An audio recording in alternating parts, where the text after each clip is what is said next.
Hello and welcome to this video on lunations and how to read full moons and new moons. This also works for eclipses. There's probably a little more to say regarding eclipses, so I will leave that to another video at another time. This is the first video I've done here, so it's a little rough. I wanted to make this moonrise here a little faster, but it's Mercury retrograde. I'm done. I'm done trying to monkey wrench this stuff. I'd give a shout out to the credit of whoever filmed this. It's a beautiful image, but can't find the original source of it. So if this is yours and you want me to give you credit, hit me up. The first thing that I want to say, just so we have a clear understanding with people who are really new to astrology, is the difference between a new moon and a full moon. New moon is when the sun and moon are conjoined or conjunct. They're sharing the same degree of space. So in the night sky, it will appear dark, or it will look like a very thin sliver. Here's an example with the new moon in the sign of Gemini. You can see the two are clustered together, the half moon with the sun, which is the circle and a dot in the center. And a full moon is when the sun and moon are opposite one another, and the light of the sun is being shone onto the surface of the moon, and the moon is reflecting that light back down to Earth. So the moon will appear very bright in the sky. Hard to miss. You all know what it is. Here's a picture just on a wheel chart depicting the sun and moon opposite one another, so you can kind of see visually. And again, this is for people who are super new to this sort of thing.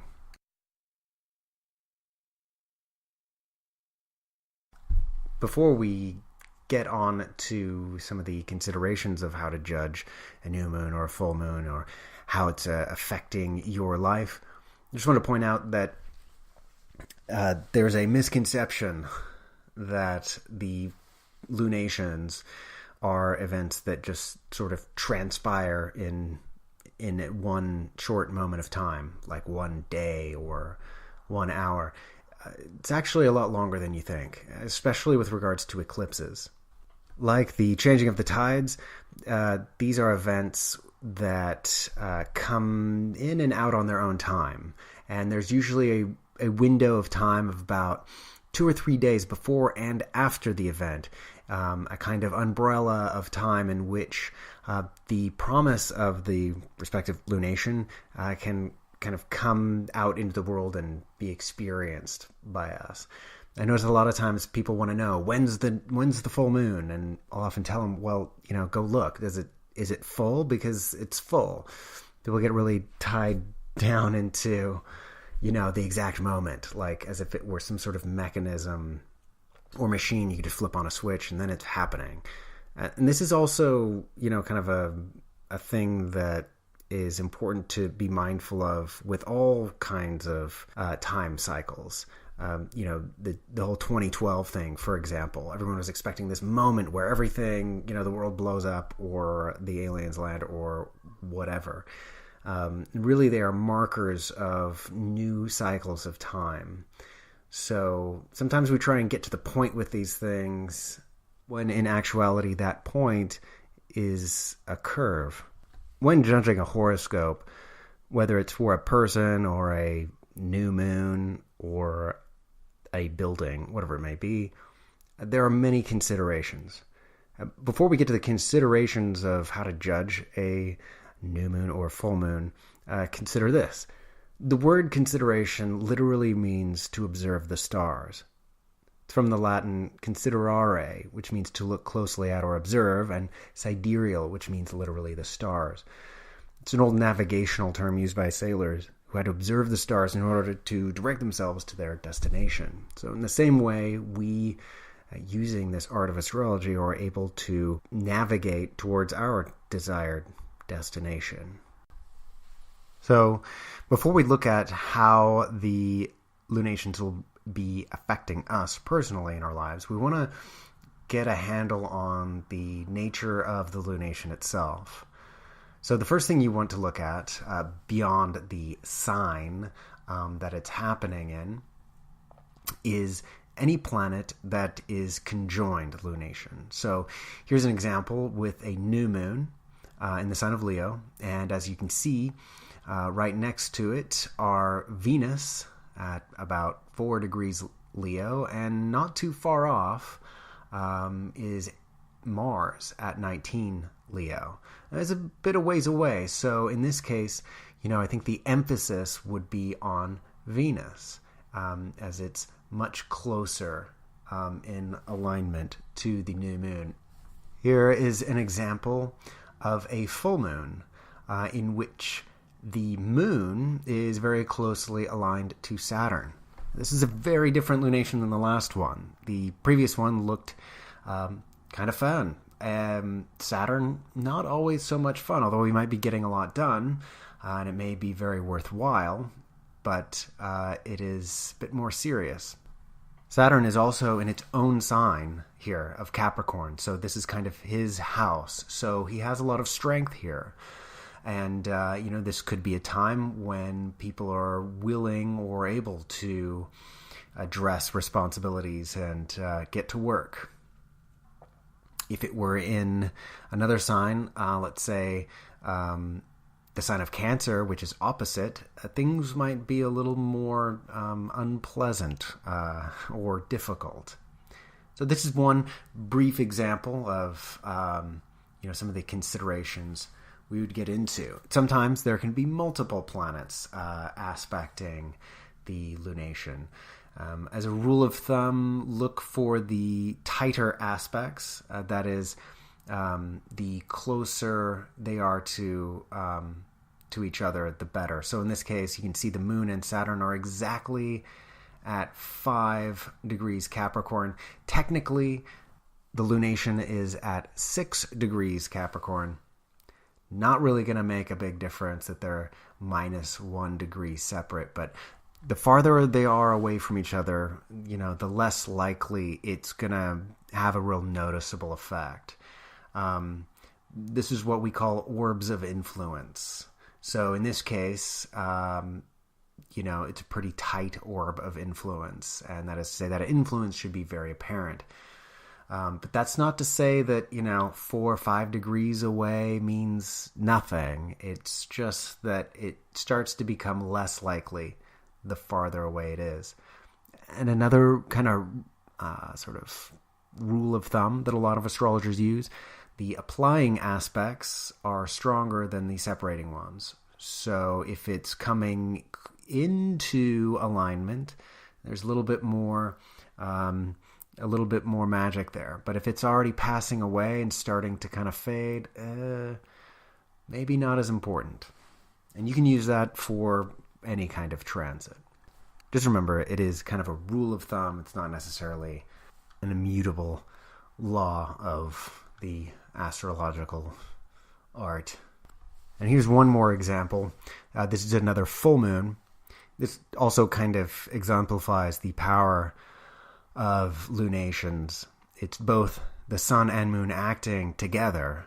A transit of the sun or moon to your chart would kind of come and go, without a whole lot of fireworks. But when you have a lunation, they're both acting dynamically. It can really add a kind of gravity to it all. So in this case, we can see a full moon, and it is square Saturn. Square, if you don't know, is a 90-degree aspect where the planets are 90 degrees away from each other. You need 90 degrees to form a right angle, and you need a right angle to make a square. And as you can see, the moon is square Saturn, and the sun is also square Saturn. So anytime a lunation squares a planet, they're both squaring it at the same time. And there is some truth to this as well for trines and other aspects, but I'm trying to keep this short.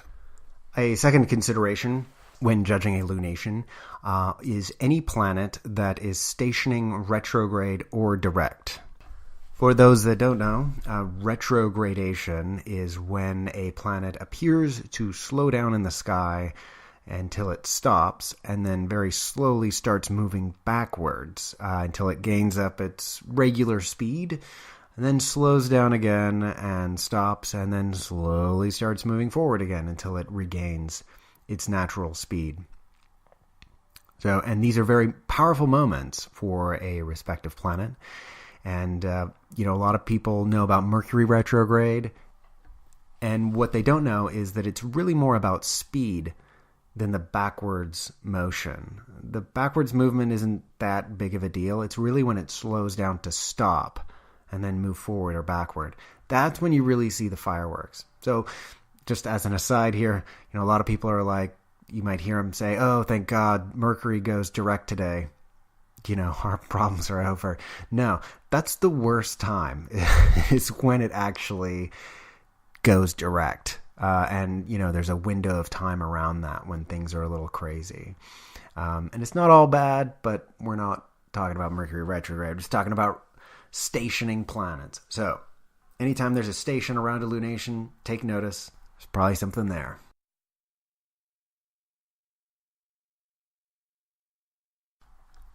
And there are other things to consider when looking at a lunation, but I'm wanting to keep this pretty basic for people because it can get real deep real quick.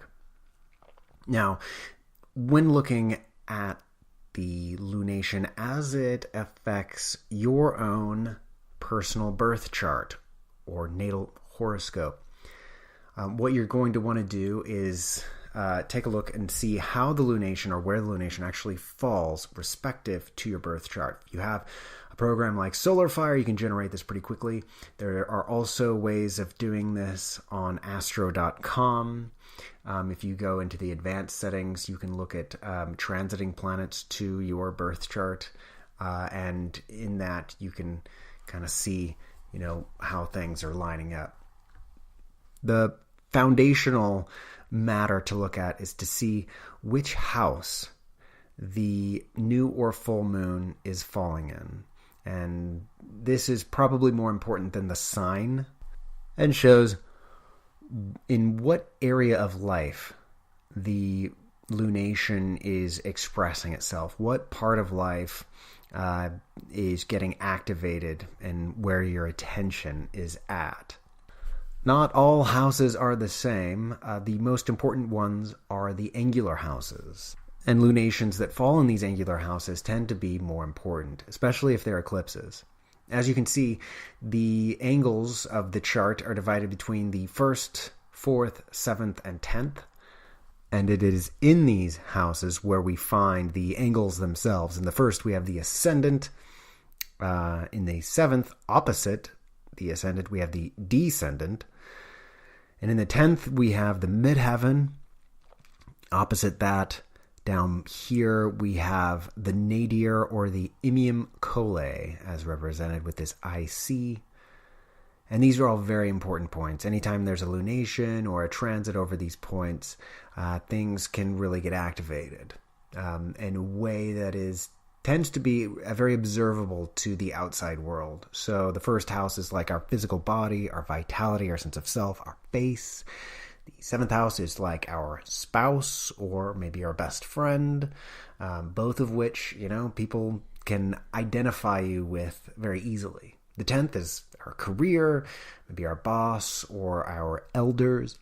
And the 4th house down below is where we live, our physical home, our family, and our private lives. Not our secret lives, that's more like the 8th or 12th.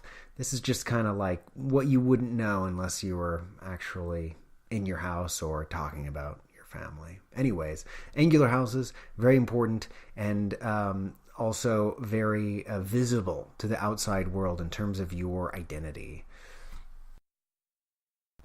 Next, you'll want to look at what planets the lunation is aspecting. Just like we saw with the lunation itself, any planets that are involved in that moment are going to kind of color or affect that time period. Well, all the more so if you have a new moon or a full moon aspecting your birth chart in a very personal way. In fact, even if it's in an angular house, if it's not really looking at your chart and lining up with it, it's going to kind of come and go without too much fanfare.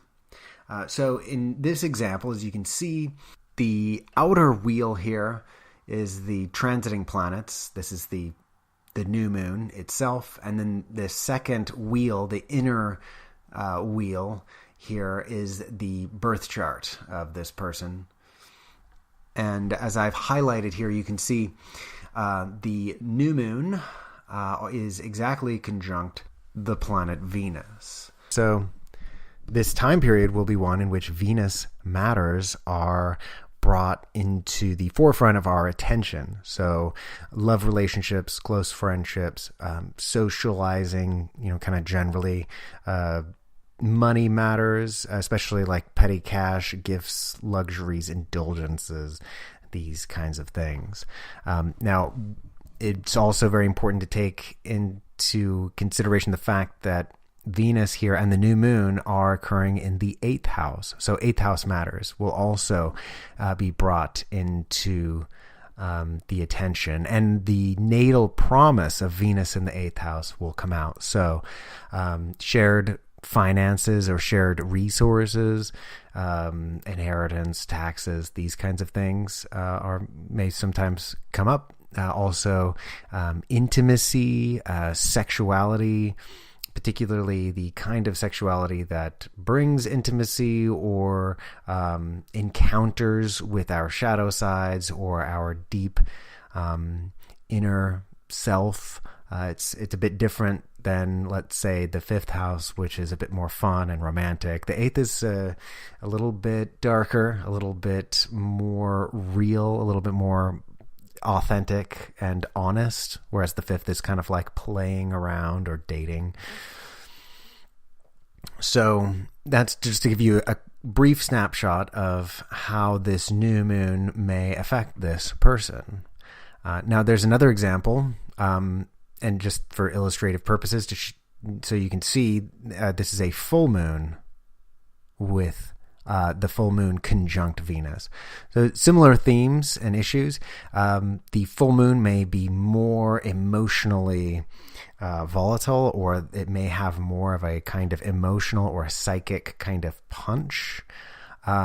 Whereas the new moon, maybe it was beginning thoughts, a dialogue or activity around these matters. The full moon might be more like things kind of coming to a conclusion. But as I think I said earlier, in this one of these versions of this video that I've made, you may not really notice a whole lot of difference between new and full moons, although there is that kind of idea that new moons initiate cycles and full moons culminate them. And that seems to be true enough, but there's been plenty of times where I've experienced new moons to be actually quite powerful or emotionally culminative, I guess you could say. And I've experienced full moons that maybe initiated a relationship or initiated an activity or whatever it may be. And there are many other examples of interplanetary relationships within these lunations. So, there is the full moon, for example, conjunct Saturn. It would be a time when the mood would be much more somber, much more serious than, let's say, this lunation aspecting Venus.